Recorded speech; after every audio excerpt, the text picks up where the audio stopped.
Hi there. Do you ever just feel a little bit overwhelmed by your digital life?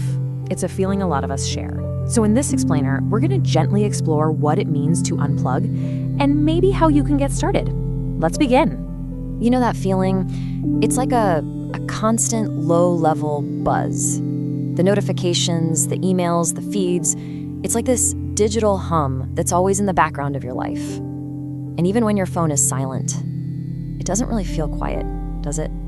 Well, if you feel that way, you are definitely not alone. It's such a shared experience in this hyper-connected world we live in. And that feeling, it's what's leading so many people to think about this idea of a digital detox. And if you're wondering why we feel this way, this number might help explain it. The average American spends more than 5 hours a day on their phone. Just let that sink in for a second. More than 5 hours.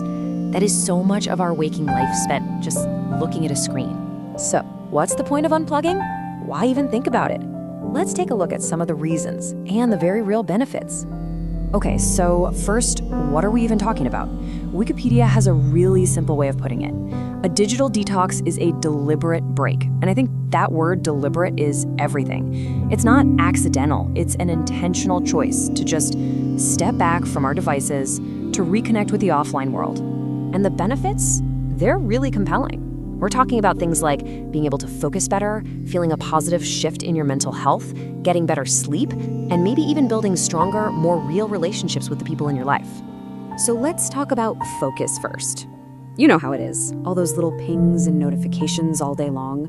They really do break up our attention into these tiny little pieces. When you take a break from all that stimulation, you're really just giving your brain a chance to breathe, to reset, and to remember what it's like to concentrate deeply on one thing. And just how powerful can this be? Well, a Georgetown University study found something pretty amazing. After just a 2-week digital detox, participants saw an improvement in their attention that was like reversing about 10 years of age-related decline. I mean, wow, that's a really incredible finding, isn't it? Now, it's really important to say, while a digital detox can be a really helpful tool for our mental health, it's not a magic cure for everything. The effects can actually be quite specific. So researchers looked at a whole bunch of studies, and here's what they found. Taking a digital break seems to have a real significant impact on reducing symptoms of depression. But interestingly, it doesn't seem to have that same measurable effect on our general stress levels or how satisfied we are with life overall. So the benefits are absolutely real, but they're also very targeted. And this isn't just about our minds. It affects our bodies too. In that same Georgetown study, people slept for an average of 20 extra minutes every single night while they were on their detox. And we all know what better sleep means. It leads to a better mood, sharper focus, just better health all around.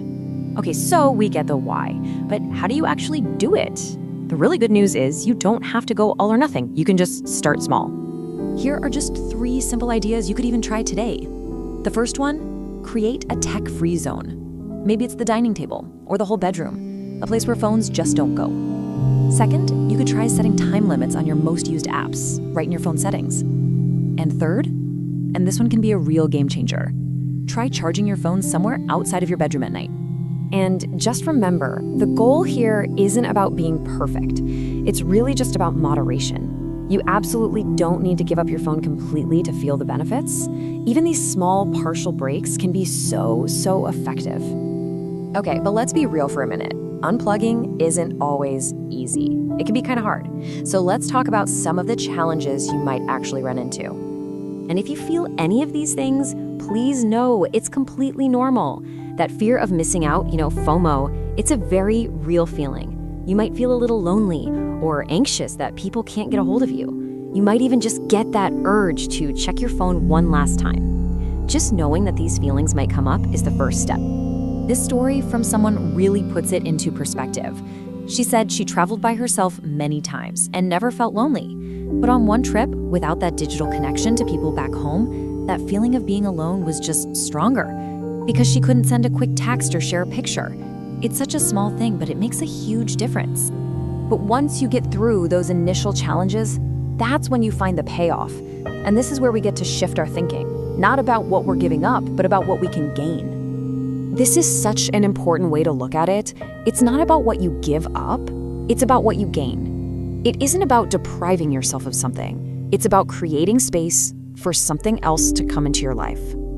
And what could you fill that new space with? Maybe deeper conversations with people you care about, or more time for a hobby you love, or just quiet moments to think and reflect. It really is about giving yourself the gift of being right here, right now.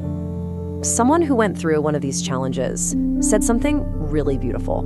They said the experience of being without a phone, it just strips away all the noise, and it lets you connect with who you really are underneath everything. It gives you a chance to rebuild yourself on your own terms. So I'll just leave you with this thought. In those moments when you would normally be scrolling, what could you rediscover? What hobbies or conversations or quiet moments might be waiting for you just by looking up